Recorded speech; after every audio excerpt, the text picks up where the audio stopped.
Le président de la Commission européenne, j'en ai déjà parlé, c'est M. Barroso qui est portugais. M. Barroso, quand il était jeune, en 1974, il était étudiant, il était président de l'Union des étudiants maoïstes. En 1974, il y a la révolution des œillets, comme on a dit, au Portugal.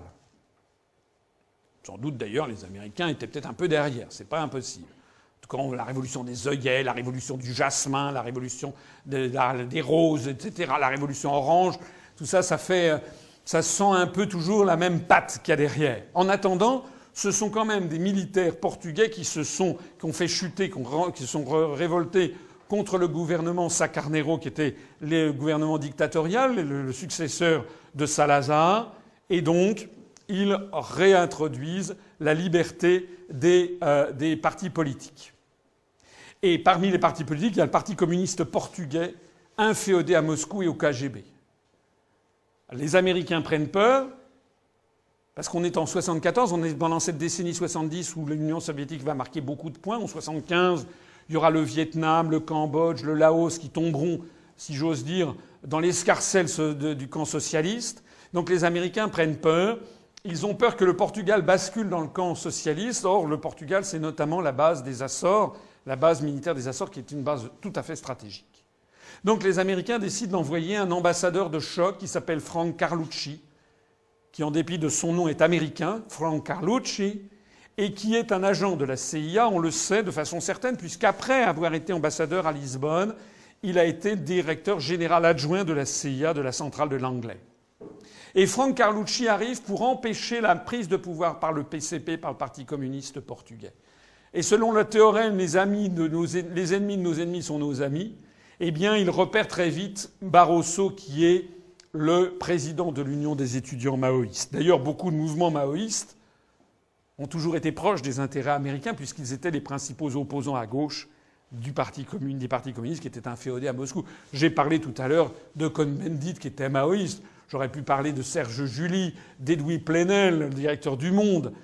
C'est pas moi qui en ai parlé. C'est Gilles Ménage, ancien directeur de cabinet du président Mitterrand, qui, dans un prétoire de la République, a dit « Monsieur Edoui Plenel est un agent de la CIA ». Ça a fait un scandale.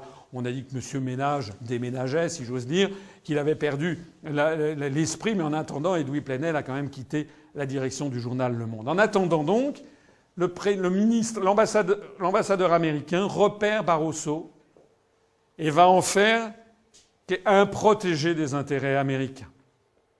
Le jeune José Barroso, à l'époque président de l'Union des étudiants maoïstes, va d'un seul coup bénéficier d'une bourse de la fondation Volkswagen Werk pour aller faire des études à Genève pendant quelques mois.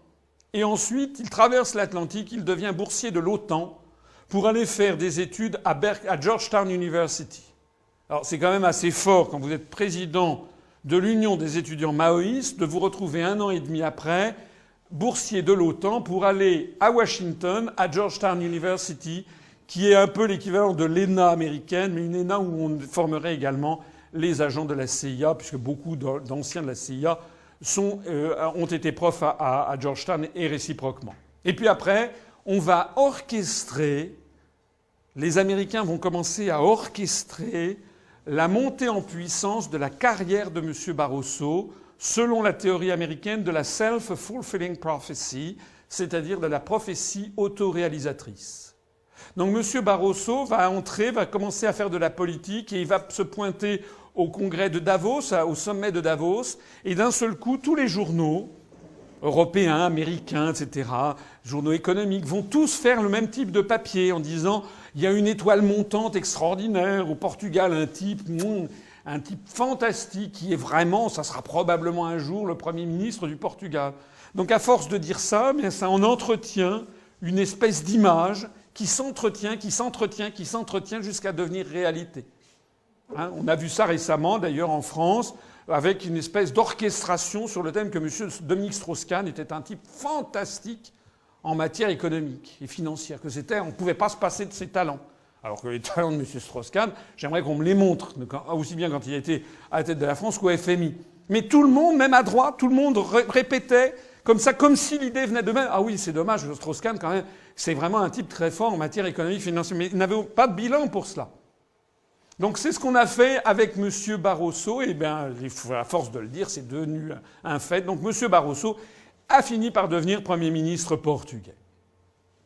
Et il est resté célèbre dans son pays pour un scandale. Alors qu'il était Premier ministre, il a voulu en 2003 vendre de gré à gré la Société nationale de pétrole du Portugal, c'est-à-dire un des joyaux du patrimoine public portugais. Il a décidé de le vendre de gré à gré. Pour ceux d'entre vous qui ne savent pas ce que ça veut dire, je décide de le vendre à qui je veux, au prix que je veux. C'est un peu comme si le président de la République française décidait de vendre le château de Versailles pour 15 000 € à un copain. Non. D'abord, on ne vend pas le château de Versailles, c'est le patrimoine public. Et deuxièmement, si on veut vendre une société publique, au moins on doit mettre ça aux enchères et qu'il y ait le maximum de gens qui enchérissent pour le vendre le plus cher possible. Non, là, c'était de la vente de gré à gré. Et à qui a voulu le vendre de gré à gré? Au groupe Carlyle. Le groupe Carlyle dirigé par Frank Carlucci. Lequel Frank Carlucci, après avoir été ambassadeur des États-Unis à Lisbonne en 1974, était devenu directeur général adjoint de la CIA, puis termine maintenant sa carrière comme directeur général du fonds Carlyle, qui est un fonds d'investissement qui gère la fortune de la famille Bush, qui est une famille texane que vous connaissez peut-être. Vous ne connaissez pas la famille Bush? Et qui est copine avec une famille saoudienne qui s'appelle Ben Laden. Et donc le fonds Carlyle gère les avoirs financiers de la famille Bush et de la famille Ben Laden.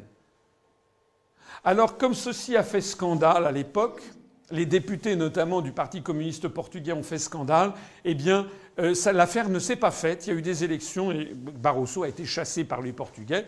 Chassé par la porte, il rentre par la fenêtre puisqu'il a été nommé par les dirigeants européens président de la Commission européenne en 2005. Donc ça fait maintenant 7 ans qu'il est président de la Commission européenne et tout le monde sait, dans les allées du pouvoir, que c'est un homme qui est très très proche des intérêts américains.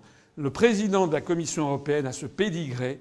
C'est quelqu'un qui a beaucoup plus d'influence sur notre vie que le président de la République française, que les Français élisent en croyant qu'ils élisent quelqu'un qui a du pouvoir.